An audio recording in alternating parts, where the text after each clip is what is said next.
Hey, what's up guys? Jack and Matt here with the Toaster Bros, and today we're going to be showing you our 2020 CES recap. Live from our CES Airbnb. But before we get into that, let's hear a word from today's sponsor, FSP. This video is brought to you by FSP with their CMT 710 dual PC case. This is a really awesome option for people wanting to keep everything inside of one case. So yes, this does mean two computers, two working systems inside of one really awesome computer case. And if you want to learn more, stay tuned to the rest of today's video where we'll be checking out that case and also some more stuff from FSP. So thanks again to FSP for sponsoring today's video. Let's dive into this recap, shall we? Alright guys, so yesterday was actually our first day at CES, and we actually still have not been to the actual CES event. We literally have gone to a couple meetings outside of CES. And in today's video, we're going to go over most of the stuff of those meetings that we went to, starting with our sponsor FSP, and then we'll dive into things like Corsair, Lian Li, and then some other ones that will be coming throughout the week. So if you do see us change clothes randomly, it's because we have a lot of other content we still have to film, and this is going to be our overall recap video that we're going to be releasing at the end of CES. So let's start with our sponsor, FSP. So the cool part about this case, and one of the reasons why you're paying a really big premium for it, is when you think about it, you're technically getting two cases in one. It's kind of like two micro ATX cases all smashed together that look really amazing. So when we actually looked at it at the booth, one side had a full ATX setup on it. I mean, it looked really awesome. A full-size power supply that was modular. It had, I think, like an i9, and I mean, it had some really crazy specs. It was all water-cooled. On the other side, we had a mini ITX system that was a little bit more basic. I mean, it's still better than half the computers that we build. But, you know, it's really basic setup, and we did notice that you can actually do a lot of different configurations. If you wanted to, you could have a full-size ATX system on one side, and then you could actually not even have a system on the other side. You could just have like a ton of, you know, SSDs. You could put your water cooling on the other side if you're trying to go for like the maximum heat dissipation type system. Now the main inspiration for this case was the rise of dual PC streaming setups, which we've talked about a lot on this channel, and the fact that you could get that dual setup going and maybe put a capture card in and then have that continuity in one box is very impressive. And I know a lot of streamers out there, especially professional streamers, will be interested in this setup to save a lot of desk space, and also it's just a very flashy piece. Now it does come in at a very high price point of $499, but again, it's a two PC case, you know, and it looks really awesome. There's a lot of manufacturing that has to be done to make a case like this. So if you are interested in this case, it will be releasing in February. So stay tuned. We'll probably be tweeting about it, and maybe we'll get our hands on one. We're not totally sure, but it's a really awesome case, and there's a lot of other stuff that FSP had to offer as well. Another cool thing that was pointed out to us is FSP actually has a power supply line called like the Hydro series, and they actually had a display where the power supply casing was open, and if you look closely you notice it has a coating over it. Well, that coating is actually a waterproofing coating. Now that doesn't mean like submerge it in water, but what it does mean is that if you're in a very humid environment, or if you're in a place where, let's say it's kind of cold and then you turn on your system, get it really hot, you can get all kinds of condensation, and long story short, that's how you short out components. So to prove this, what they did was take that power supply and put it in a very humid environment with another power supply, and then it did show that with this coating, the power supply would not short out compared to a normal power supply without the coating. So this is pretty impressive for, let's say, if you live in a climate that's naturally very humid. Those power supplies are really awesome. We were always wondering what the Hydro series actually meant. And if you're interested in those power supplies, they are definitely on sale right now. So we'll leave some links down below if you're interested. They have a wide range of wattages available, and we'll most likely be using it in an upcoming PC build. Now next up, we went to visit our friends over at Lian Li, which actually we have yet to use some of their products on the channel, so let us know in the comment section down below if you're interested in us working with them directly. But we did check out their Silver O11 Dynamic, which is a very popular case right now. There are only going to be 2,000 of these O11 Dynamics that come with like a metallic front, and they're branded with the PCMR branding, so that's a really cool collaboration. But yeah, it's some more limited edition stuff coming from a case company that's producing one of the most popular cases out there right now for modding, custom loops, and just all systems alike right now. So the person that we talked to was extremely nice, and he actually explained to us that the next generation of Lian Li owners are actually looking to make stuff more mainstream and more affordable. So they want to make it to where they're as mainstream as someone like, you know, Corsair Cooler Master. They want to be up there with them. Another really cool thing that Lian Li was offering is RGB sleeve cables. Now, those things were insane. Basically, what they did was take a silicone cover over the actual cables, and it's much cleaner than their original version because it actually blends in really nicely with the cables, and you can use a wide range of effects with these. Now, they are a little bit pricey, coming in around $69 for a 24-pin, but if you want to take your PC case to the next level and you're an enthusiast wanting to get the most RGB out there, this is honestly a next level way of doing so, and we might actually do that with a high-end build at some point. We get our hands on it, but you know, RGB, all the things, you know, that's how we feel about it. Another thing we want to talk about at Lian Li was they had these really cool fans that like I hadn't even really thought of yet. So they're basically hot swappable fans, and you're probably wondering, what do we mean by that? Well, you have one fan that has a connector going to it, but they basically have one main power source, so that's really awesome for cable management. And then at that point, you can add up to like 6 fans on this loop. So they basically just clip into place, and they have contacts that once they touch,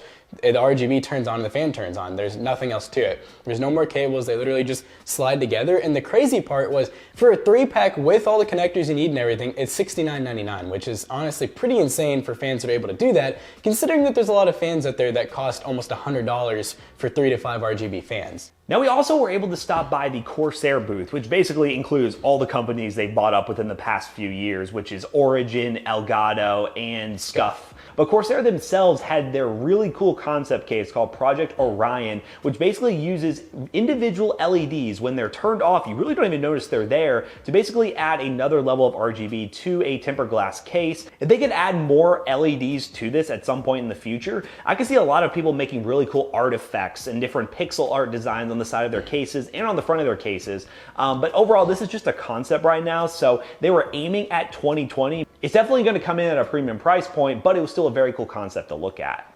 So another really cool and exciting thing is that Corsair, for the first time in like 8 to 10 years, is actually releasing a new air cooler. The Corsair A500, which is a dual fan air cooler. This air cooler does compete with the Noctua DH15 and the Dark Rock Pro cooler, which are really popular air coolers in the market. It is a big boy though, so if you're looking to build a PC with this cooler, definitely make sure you have enough clearance for it. But the main selling point of this air cooler was ease of installation, and the main reason why we don't actually use custom air coolers all that much is because they're normally a pain to put together. But this one, after getting a demo, looks relatively easy to put together, and we look forward to using it in an upcoming build.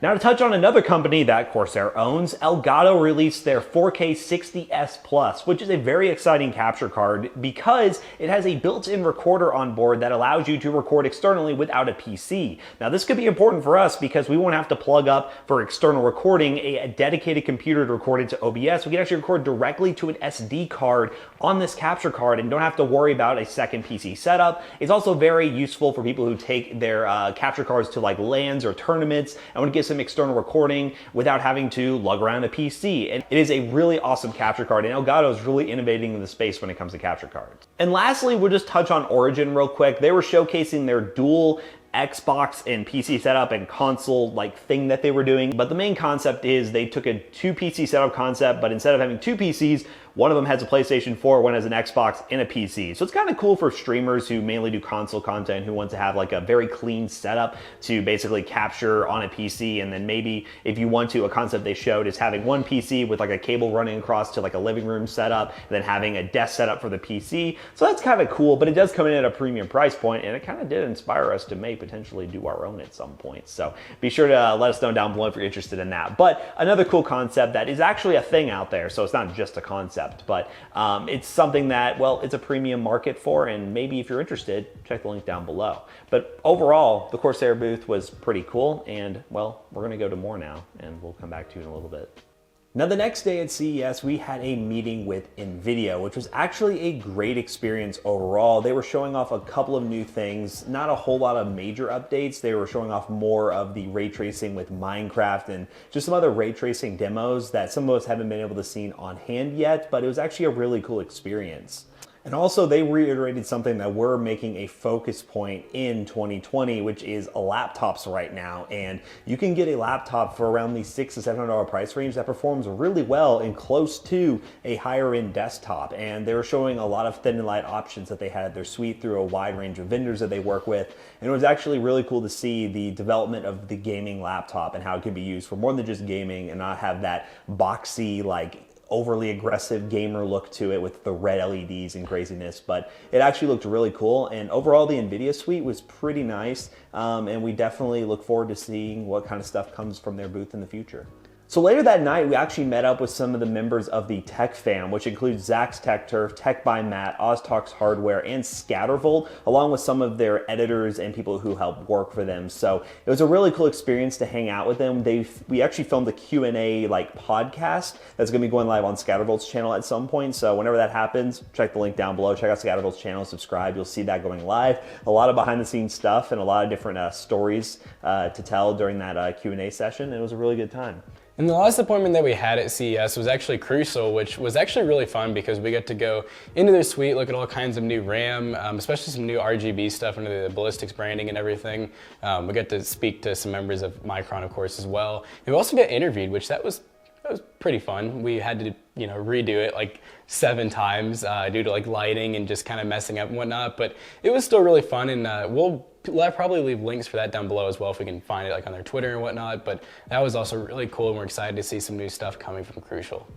And really, we spent most of our time at these meetings. We had one day at the main CES hall, which we kind of went through a little bit. And to be honest, there wasn't a ton of stuff that really fit our genre. We like to focus on the budget tech, but there were mainly a lot of higher end enthusiast level stuff like auto stuff, audio and video, which was actually kind of cool. But there wasn't nearly as much PC gaming hardware and stuff that we're really interested in. But it was still a great experience to go on the show floor and walk around for a couple hours and look at everything that there is. It's a really cool experience to see how many people come there from all over the world. So overall, CES was a great experience. Definitely looking forward to doing more next year, especially with the Tech Fam if we can meet up again. And I think it was something that we would definitely do again. So we really do appreciate you guys helping us to be able to get to the point that we were able to go to CES and even bring our manager, Zach, along with us, who's actually right behind the camera right now, making sure it doesn't fall over.